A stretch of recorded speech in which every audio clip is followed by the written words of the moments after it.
Ashama akkam jirtu maatiin burtee salaalee hundumti keessanuu warri biyya alaa warri biyya keessaa bakka jirtanitti nageenya isiniif haa baay'atu.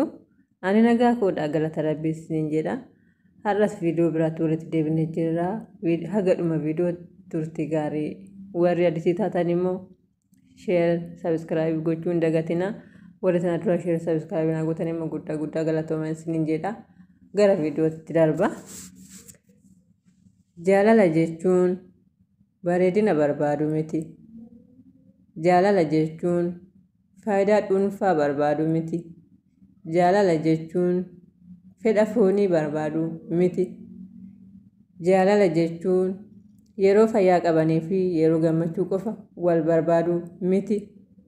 Jaalala jechuun waan jaalatamteef qofa jaalachuu miti.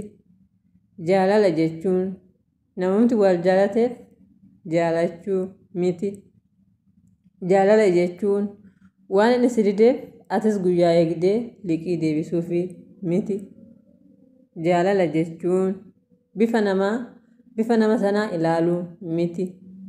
Jaalala jechuun qabeenya boruu badu ilaaluu miti. Innaa kanarraa wanta isin barattan jira isa yaada.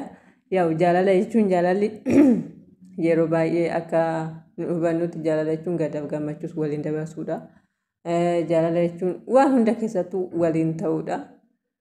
Akka yaada kiyyaatti akkasii isa yaada.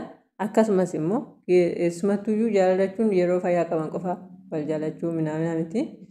Innaa viidiyoon irraa yoo isinitti tole koomentii jalatti naa barreessaa.